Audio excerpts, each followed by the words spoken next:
Այկ աշարատում էր, էլի բռնվեցիք,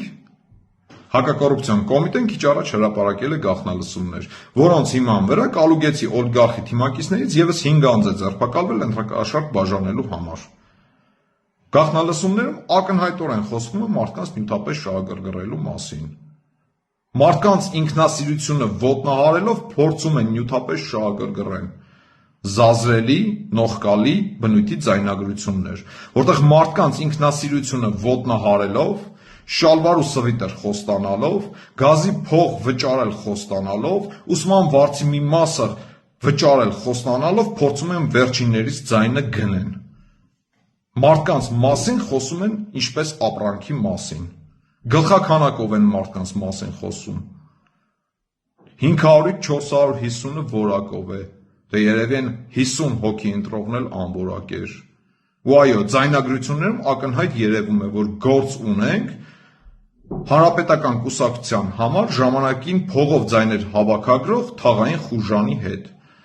Հանրապետականի ընտրատասովщикների հետ, ովքեր հիմա նոր տեր են գտել, իդեմս Կալուգեցի օլիգարխի։ Այո, Հանրապետականի ընտրատասովщикները թաղային խուժանը այսօր ծառայում է Կալուգեցի օլիգարխին։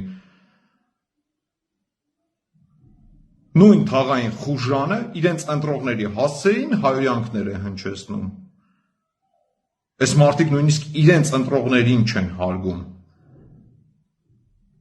Ու նույն ձայնագրությունների մեջ լսվում է նաև համապատասխան մյուս օլիգարխի անունը։ Ասում են դոդի մարդիկ են եկել, բա իրանց ինչ պատասխան ենք տալու։ Բելարուսցի համապատասխան օլիգարխը ասելիք չունի այս թեմայով։ Սիրելի ժողովուրդ, հեռու մնացեք թե Կալուգեցի օլիգարխից, թե նրա թիմակիցներից, թե նրա ընտրատասովщикներից, թե այն թաղային խուժանից, որ ձեզ ընտրակաշառք կառաջարկի, որովհետև այդ ընտրակաշառքը իրականում ուղետոմս է դեպի կալանավայր, որովհետև ընտրակաշառք վերցրած ցանկացած անձ ի վերջո կալանավորվելու է ու տեղափոխվելու է կալանավայր, ինչպես որ տեղափոխվում են Կալուգեցի Սամոյի բազմաթիվ թիմակիցներ։